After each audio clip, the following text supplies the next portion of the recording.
मराठवाड्यातल्या पूरग्रस्त शेतकऱ्यांसाठी आता ठाकरे मैदानात उतरलेले आहेत। आज संभाजीनगरमध्ये शिवसेना युबीटीचा हंबरडा मोर्चा काही वेळामध्ये निघतो आहे आणि उद्धव ठाकरे यांच्या नेतृत्वाखाली हा मोर्चा निघणार आहे।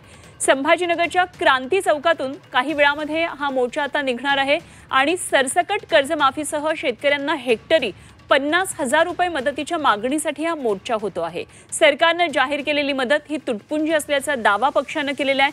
त्यामुळे आता शेतकऱ्यांना न्याय मिळवून देण्यासाठी ठाकरे स्वतः मैदानामध्ये उतरलेले आहेत। हे ते योग्य नाहीये आणि म्हणून तुम्हाला तो धडा बसेल। बरं, असे म्हणाले तुम्ही जी कर्जमाफी केली होती त्याच्यापूर्वी आम्ही पण 3 वर्षापूर्वी काय नवीन केलंय? आमच्याकडे रिपोर्ट आहे सगळा, त्याप्रमाणे उद्धव साहेबांनी जे केलं ते कोणी करू शकतं। भुमरे म्हणतात की हे फक्त निवडणुकीसाठी राजकारण आहे, यांना काहीच घ्यायचं। भुमरेच्या बाबतीत मी TV9 मध्ये आता खूप मोठी मुलाखत दिली, मला भेटलं नाही, आम्हाला सांगा। काही वेळामध्ये हा हंबरडा मोर्चा आता निघणार आहे। स्वतः उद्धव ठाकरे या मोर्चामध्ये सहभागी होणार आहेत।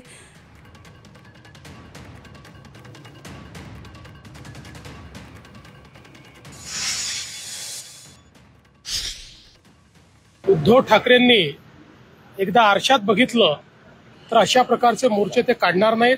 त्यांच्या काळामध्ये अशी नुकसान झालं होतं, त्यावेळी त्यांनी नेमके किती पैसे दिले हे जर आपण बघितलं तर त्यांना असा मोर्चा काढण्याचा अधिकार आहे का हे आपल्या लक्षात येईल। तथापि ठीक आहे, त्यांनाही कुठेतरी आपल्या पक्षाला जिवंत ठेवायचं आहे, त्यामुळे ते प्रयत्न करत आहेत।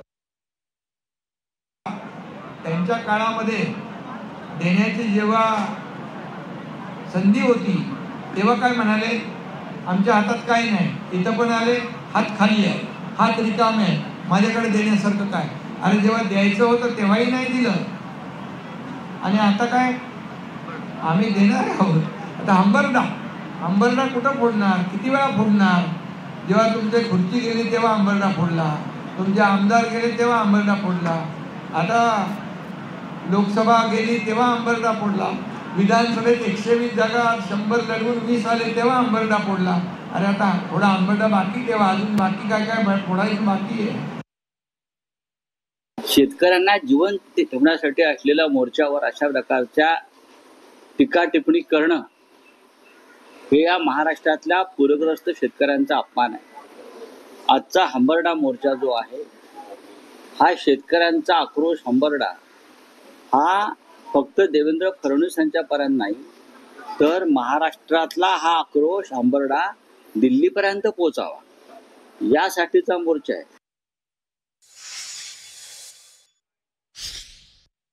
की शेतकऱ्याला मदत होत असताना याच्यामध्ये शेतकऱ्यासाठी राजकारण करू नये।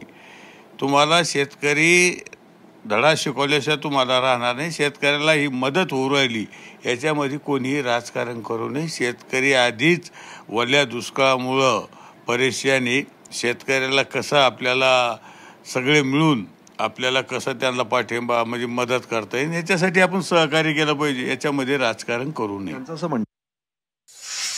निकषानुसार आलेले येणारे पैसे याला पॅकेज कसं म्हणू शकता तुम्ही? विम्याचा क्लेम मिळणार याला पॅकेज कसं म्हणू शकता तुम्ही? कसं म्हणू शकता? NDRFच्या निकषाने गुराढोराला द्यावं लागणारी रक्कम याला पॅकेज कसं म्हणू शकता तुम्ही? पॅकेज तुम्ही स्वतःहून काही दिलं तर त्याला पॅकेज म्हणू शकतात, त्यामुळे हे पॅकेज नाहीच आहे। आमची मागणी आहे की 50,000 रुपये हेक्टरी द्या तुम्ही। चला सगळे मोर्चे रद्द करू, तुमच्या सोबत करू, कुठे तुमच्या विरोधात एक शब्दही बोलणार नाही। मोर्चाची सुरुवात क्रांती चौकातून होणार आहेत। हे मोर्चा गुलमंडीपर्यंत जाईल। गुलमंडीमध्ये तिथं सभा आहेत शिवसेना पक्ष उद्धव ठाकरे गट यांची, तसेच त्यानंतर माननीय उद्धव ठाकरे साहेब ते शिवसेना भवनकडे जाणार आहेत। याचे आजचे बंदोबस्तसाठी आम्हाला ॲडिक्वेट मॅनपॉवर मिळालेला आहे। आम्ही त्यांना जागोजागे डिप्लॉय केलं आहे। तसेच ट्रॅफिकची पण आम्ही व्यवस्थित सोय केली आहे, कोणाला काही अडचण होणार नाही याची आम्ही काळजी घेतलेली आहे। ट्रॅफिकसाठी मोर्चा दरम्यान बंद असेल? मोर्चा दरम्यान आम्ही थोडाफार क्लोजर करणार आहेत, पण त्याचे आधी आम्ही ट्रॅफिक डायव्हर्शनवर भर दिला आहे आणि त्याची आगाऊ सूचना आम्ही जाहीर केलेली आहे।